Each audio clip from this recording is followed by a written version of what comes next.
Simulan natin ang ating banal na pagdiriwang sa ngalan ng Ama at ng Anak at ng Espiritu Santo. Amen. Ang pagpapala ng ating Panginoong Hesukristo, ang pag-ibig ng Diyos Ama, at ang pakikipagkaisa ng Espiritu Santo naway sumainyong lahat. At sumayo rin.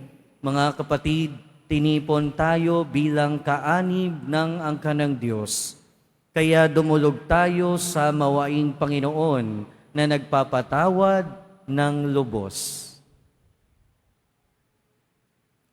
Sinugong tagapagpagaling sa mga nagsisisi, Panginoon, kaawaan mo kami. Panginoon, kaawaan mo kami. Dumating na tagapag-aniyayang mga makasalanan ay magsisi, Kristo, kaawaan mo kami. Kristo, kaawaan mo kami. Nakaluklok ka sa kanan ng Diyos Ama para ipamagitan kami. Panginoon, kaawaan mo kami. Panginoon, kaawaan mo kami. Kaawaan tayo ng makapangyarihang Diyos, patawarin tayo sa ating mga kasalanan at patnubayan tayo sa buhay na walang hanggan. Amen. Manalangin tayo. Ama naming makapangyarihan, pinuspos mo ang paring si San Vicente na mga mabubuting katangian bilang sugong alagad para sa kapakanan ng mga dukha at paghubog sa kaparian. Ipagkaloob mong kaming pinag-aalab ng gayunding layunin ay magmahal sa kanyang minahal at makapamuhay ayon sa kanyang ipinangaral sa pamamagitan ni Hesukristo kasama ng Espiritu Santo, magpasawalang hanggan. Amen. Magsupo muna ang lahat. Pagbasa mula sa aklat ng mga ngaral. Ang lahat ng pangyayari sa daigdig ay nagaganap sa panahong itinakda ng Diyos. Ang panahon ng pagsilang at panahon ng pagkamatay. Ang panahon ng pagtatanim at panahon ng pagbunot ng tanim. Ang panahon ng pagpatay at panahon ng pagpapagaling. Ang panahon ng paggiba at panahon ng pagtatayo. Ang panahon ng pagluha at panahon ng pagtawa. Ang panahon ng pagluluksa at panahon ng pagdiriwang. Ang panahon ng pagkakalat ng mga bato at panahon ng pagtitipon ng mga ito. Ang panahon ng pagyayakap at panahon ng paglalayo. Ang panahon ng paghahanap at panahon ng pagkawala niyon. Ang panahon ng pag-iingat sa isang bagay at panahon ng pagtatapon.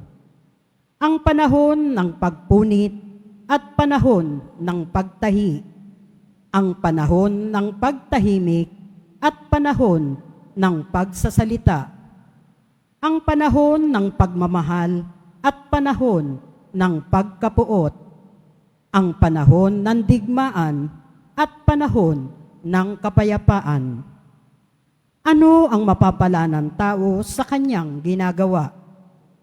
Alam ko na ang itinakda ng Diyos sa tao. Iniangkop niya ang lahat ng bagay sa kapanahunan. Ang tao'y binigyan niya ng pagnanasang alamin ang bukas.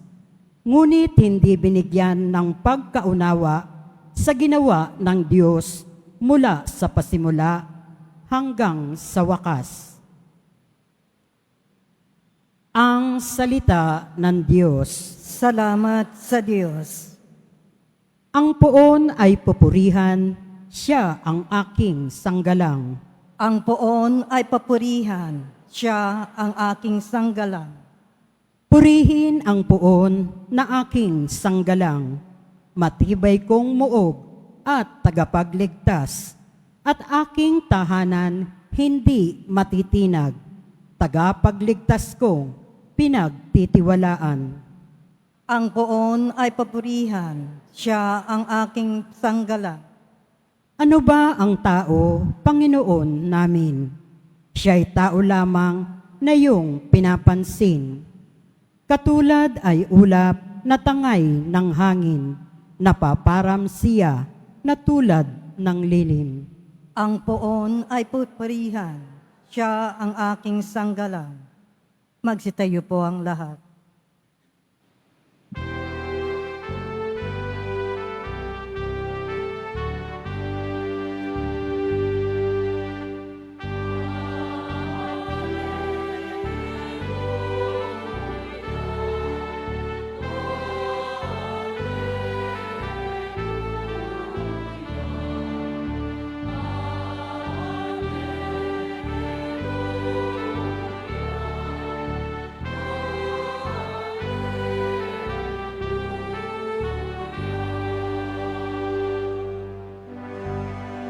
Anak ng tao'y dumating upang sariling ihain, lingkod manunubos natin.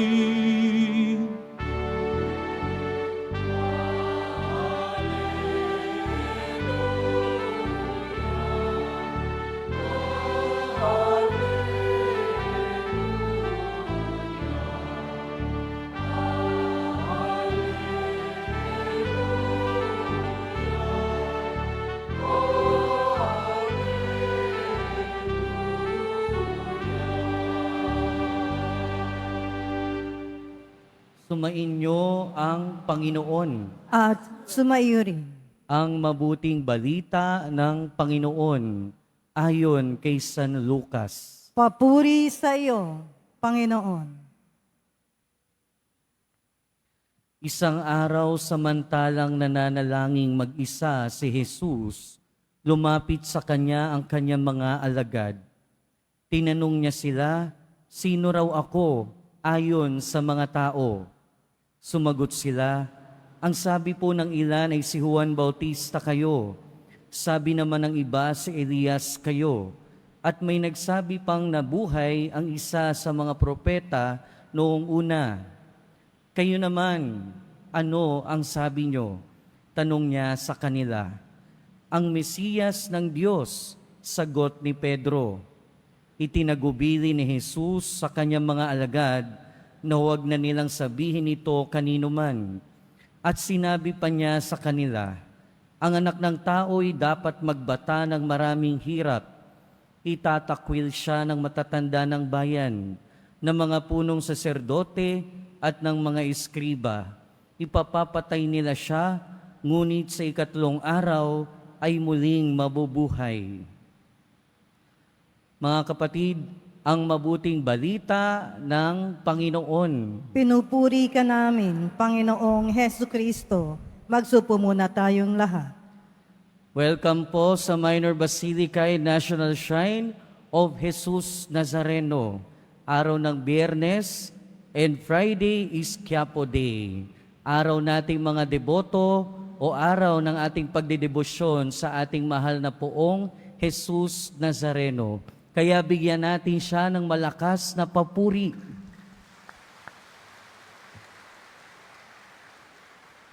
Ngayong araw din, ipanagdiriwang natin o ginugunita natin si San Vicente, ang founder ng kongregasyon ng mga pari at kongregasyon ng mga madre.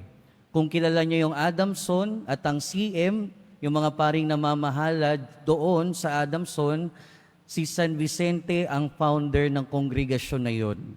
Pero higit sa kanyang pagiging founder ng mga kongregasyon, nakilala din si San Vicente dahil sa kanyang pagmamahal sa mga mahihirap.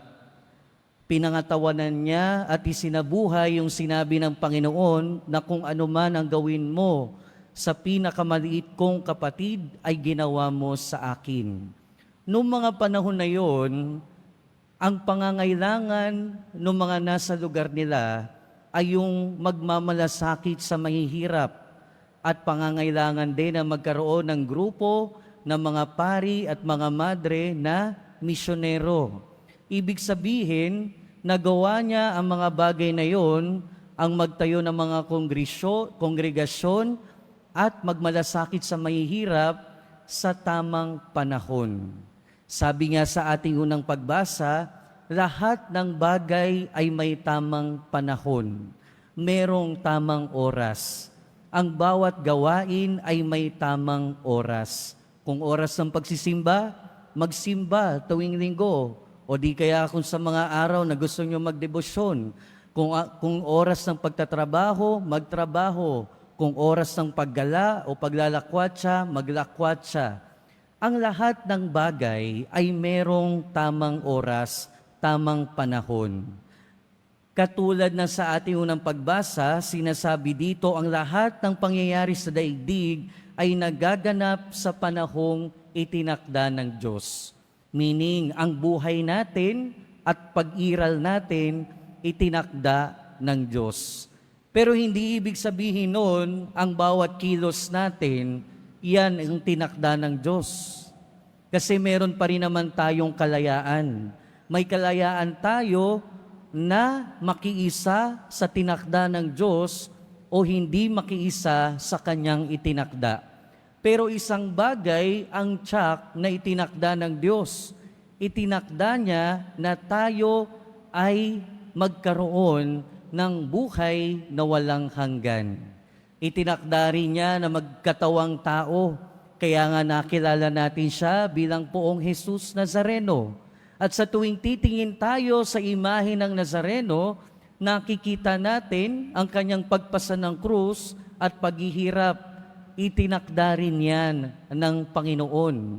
Pero itinakda rin niya na hindi matapos sa krus ang kanyang buhay, kundi ito ay maging ganap sa muling pagkabuhay.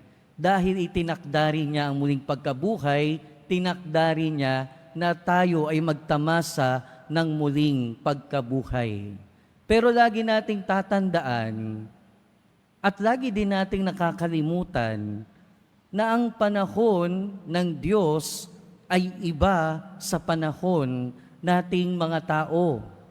Ang oras para sa Diyos ay iba para sa oras nating mga tao. Kaya siguro minsan nagkakaproblema tayo. Pinipilit natin na ang oras ng Diyos ay isiksik sa oras natin. Pinipilit natin na yung konsepto ng oras ng Diyos ay tumugma sa oras natin. Kasi tayo kung hindi masyadong advance, masyado tayong late. Minsan hindi tayo tumutugma sa itinakdang oras ng ating Panginoon. Kaya nga 'di ba yung iba sa atin, kapag ka nananalangin, gusto maya-maya nandyan na agad. O di kaya naman bukas nandyan na agad. Hindi makatugma sa oras ng Panginoon. At pagka minsan nakikita natin na hindi tumutugma, minsan tayo pa yung masama yung loob. Lord, ang tagal naman nung pinagdadasal ko, di nyo pa ipanagbigay. O di kaya naman minsan tayo masyadong late. Sabi, di ba, if today you hear His voice, harden not your hearts. Kung ngayon marinig mo ang tinig ng Diyos, huwag nang magmatigas. Pero marami sa atin, Lord, huwag muna ngayon. Saka na ako magbabago. Saka na ako maglilingkod sa inyo. Kakasaka natin, masyado na tayong nade-delay. Minsan naaabutan tayo ng pagkakataon na huli na ang lahat. Kaya ang panalangin natin ngayon, sana magtugma ang itinakda ng Diyos sa mga itinakda natin sa ating buhay. At mangyayari lamang yan kung tayo ay laging nakaugnay sa ating Panginoon sa panalangin.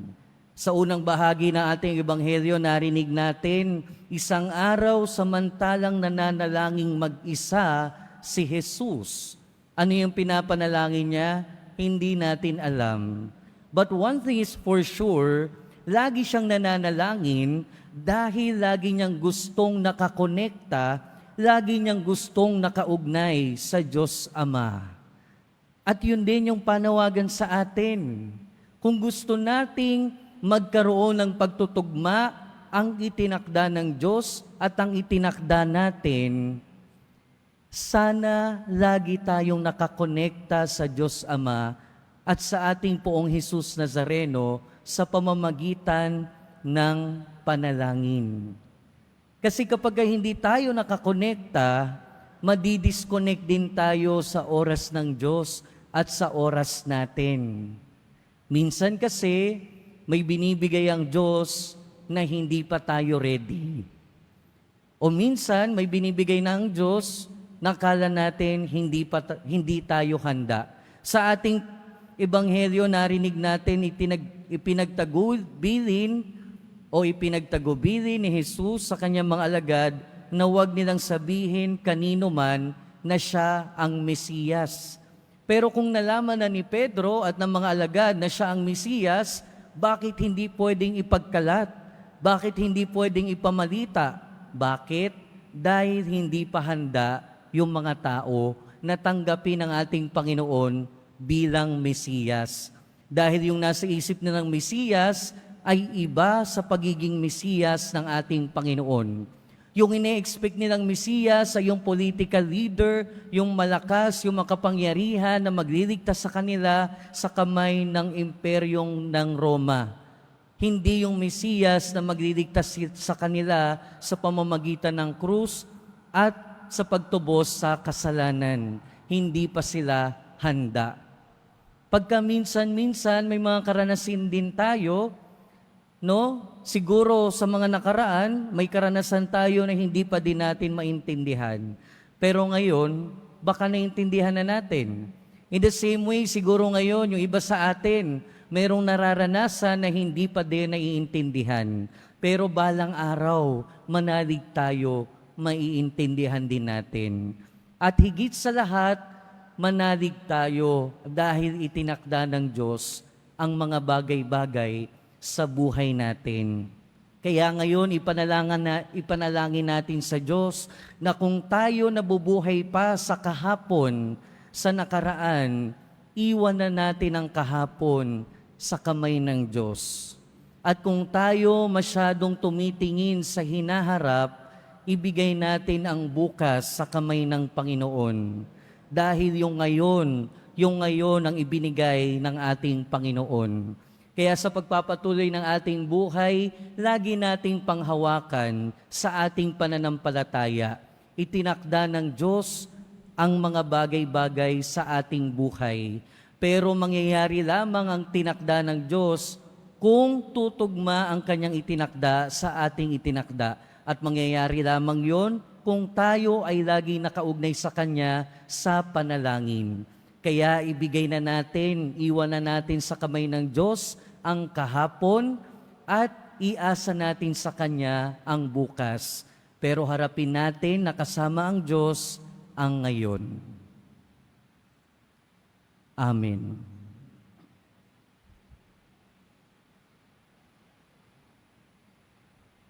Magsitayo na po ang lahat.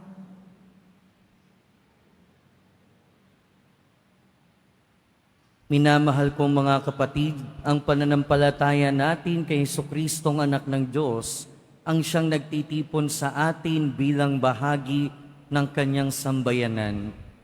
Sa kanyang pangalan, dalhin natin ang ating mga intensyon sa Ama at sa bawat panalangin ng ating itutugon, gawin mong ganap ang aming pananampalataya, O Ama. Gawin mong ganap ang aming pananampalataya, O Ama. Ang simbahan naway mapanatili ng Santo Papa at ng mga obispo sa pananampalataya ni San Pedro. Manalangin tayo.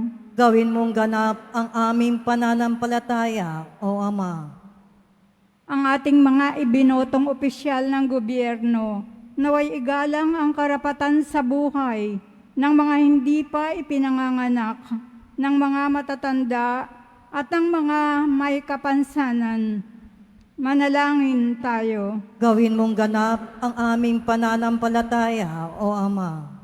Ang mga pari at relihiyoso, naway maging tapat sa kanilang tungkulin sa Diyos, at sa sambayan ng kanilang sinumpaang paglingkuran. Manalangin tayo. Gawin mong ganap ang aming pananampalataya, O Ama. Ang mga may sakit, naway mapalakas at magpatuloy sa kanilang pananampalataya. Manalangin tayo. Gawin mong ganap ang aming pananampalataya, O Ama. Yang mga nauna na sa atin, na nilisan ang mundong ito, naway magkamit ng kasiyahan ng bagong buhay sa presensya ng Diyos. Manalangin tayo. Gawin mong ganap ang aming pananampalataya, O Ama. Diyos ng habag at awa, sa pamamagitan ng aming tagapagligtas, pakinggan mo ang panalangin ng iyong simbahan. Kasama ni San Pedro, nagpapahayag kami ng aming pananampalataya kay Kristong iyong anak, na nabubuhay at naghahari kasama mo, magpasawalang hanggan. Amen. Magsupo ang lahat.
Magsitayo na po ang lahat. Manalangin kayo mga kapatid, upang ang paghahain natin ay kalugdan ng Diyos amang makapangyarihan. Tanggapin nawa ng Panginoon itong paghahain sa iyong mga kamay, sa kapurihan niya at karangalan, sa ating kapakinabangan, at sa buong sambayanan niyang banal. Ama naming lumikha, ipagkaloob mong sa banal na paghahain ginawa ni San Vicente, ay matularan niya ang kanyang ginagampanan. Ipagkaloob mong pakundangan sa pagdiriwang na ito, kami makabagtas para humantong sa pagiging haing kalugod-lugod sa iyo, sa pamamagitan ni Jesucristo, kasama ng Espiritu Santo, magpasawalang hanggan. Amen. Sumainyo ang Panginoon. At sumayo rin, Itaas sa Diyos ang inyong puso at diwa. itinaas na namin sa Panginoon. Pasalamatan natin ang Panginoong ating Diyos. Marapat na siya ay pasalamatan. Ama naming makapangyarihan, tunay ngang marapat na ikaw ay aming pasalamatan sa pamamagitan ni Jesucristo na aming Panginoon. Ngayong si San Vicente ay pinararangalan sa pamumuhay niyang totoong uliran at pagiging maaasahan sa panunungkulan, kaya't si Jesucristo na maaasahan sa katapatan ay inihahayag sa pangangasiwa sa sambayanan. Ang malasakit na mga ulirang tagapangasiwa noon ay nagpapatuloy magpahanggang ngayon sa mga panalangin kanilang iniuukol, kaysa ng sambayanan mong dito'y nagtitipon. Kaya kaysa ng mga anghel na nagsisiawit ng papuri sa iyo, nang walang humpay sa kalangitan, kami nagbubunyi sa iyong kadakilaan.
ang lahat. Ama naming banal, ikaw ang bukal ng tanang kabanalan. Kaya't sa pamamagitan ng iyong Espiritu, gawin mong banal ang kaloob na ito upang para sa amin maging katawan at dugo ng aming Panginoong Hesukristo. Bago niya pinagtiis ang kusang loob na maging handog, hinawakan niya ang tinapay, pinasalamatan kaniya, pinaghati-hati niya iyon, iniabot sa kanyang mga alagad at sinabi, "Tanggapin ninyong lahat ito at kanin. Ito ang aking katawan na ihahandog para sa inyo."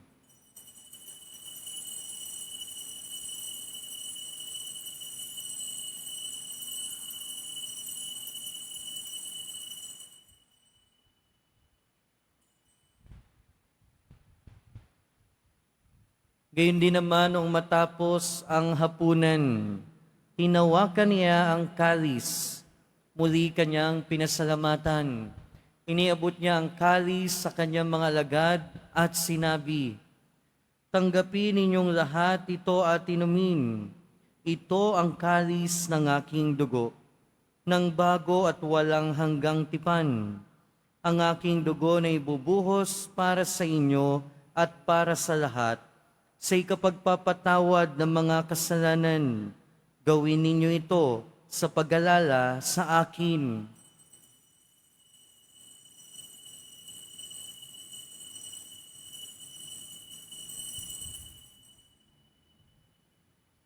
Magsitayo na po ang lahat. Ipagbunyi natin ang misteryo ng pananampalataya. Si Kristo'y namatay. Si Kristo'y nabuhay. Si Kristo'y babalik sa wakas ng panahon. Ama, ginagawa namin ngayon ang pag-alala sa pagkamatay at muling pagkabuhay ng iyong anak. Kaya tiniaalay namin sa iyo ang tinapay na nagbibigay buhay at ang kalis na nagkakaloob ng kaligtasan. Kami nagpapasalamat dahil kami iyong minarapat na tumayo sa harap mo para maglingkod sa iyo. Isinasamo namin kaming magsasalo-salo sa katawan at dugo ni Kristo ay mabuklod sa pagkakaisa sa pamamagitan ng Espiritu Santo. Ama, ringapin mo ang iyong simbahang laganap sa buong daigdig.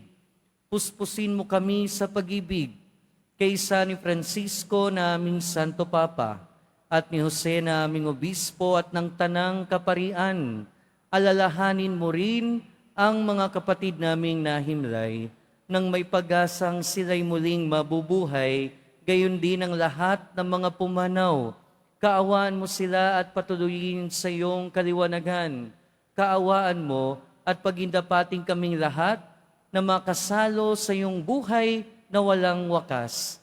Kaysa ng mahal na Birheng Maria na Ina ng Diyos, ng kabiyak ng puso niya si San Jose, kaysa ng mga apostol, ni San Vicente, ni San Juan Bautista, at ng lahat ng mga banal na namuhay dito sa daigdig ng kalugod-lugod sa iyo.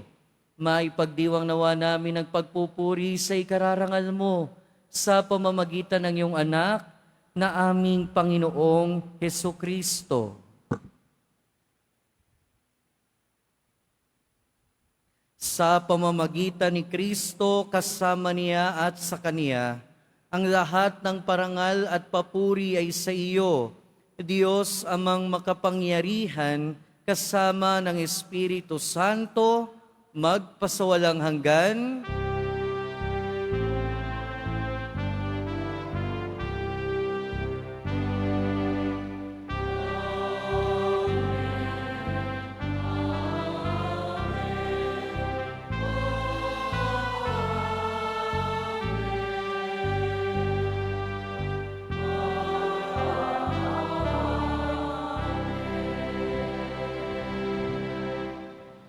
Sa tagubili ng mga nakagagaling na utos at turo ni Jesus na Panginoon natin at Diyos, awitin natin ng lakas loob.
Hinihiling namin kami adya sa lahat ng masama, pagkalooban ng kapayapaan araw-araw, iligtas sa kasalanan at ilayo sa lahat ng kapahamakan. Samantalang aming pinananabikan ang dakilang araw ng pagpapahayag ng tagapagligtas naming si Hesu Kristo. Sapagkat iyo ang kaharian at ang kapangyarihan at ang kapurihan magpakailanman. Amen. Panginoong Hesu Kristo, sinabi mo sa iyong mga apostol, kapayapaan ang iniiwan ko sa inyo, ang aking kapayapaan ang ibinibigay ko sa inyo. Tunghayan mo ang aming pananampalataya at huwag ang aming pagkakasala.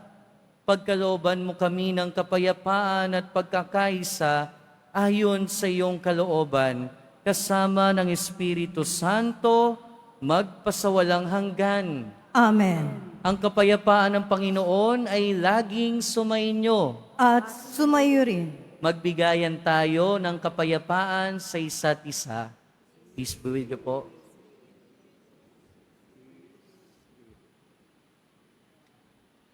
Kordero ng Diyos, na nag-aalis ng mga kasalanan ng sanlibutan, maawa ka sa amin.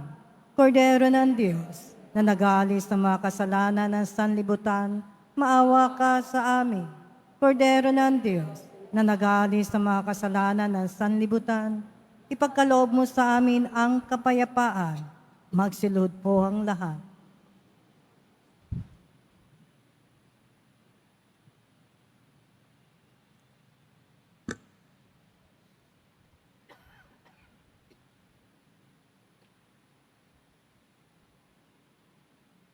Ito ang kordero ng Diyos.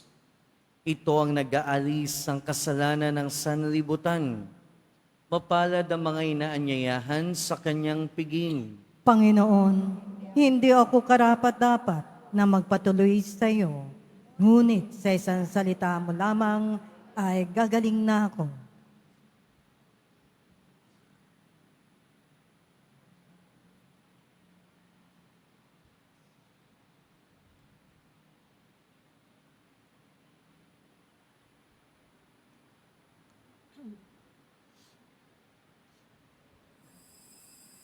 Para sa lahat ng tatanggap na banal na komunyon, sasagot po tayo ng amen.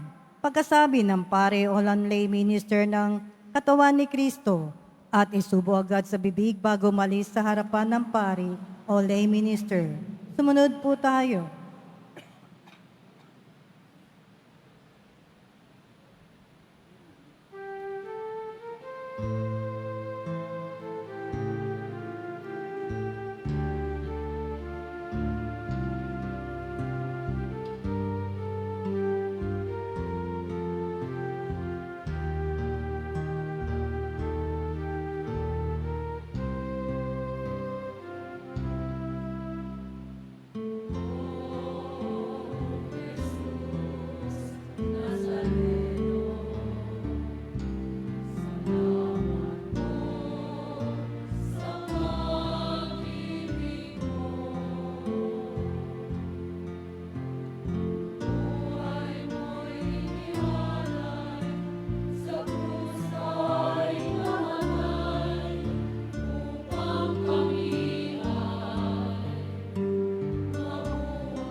Announcement.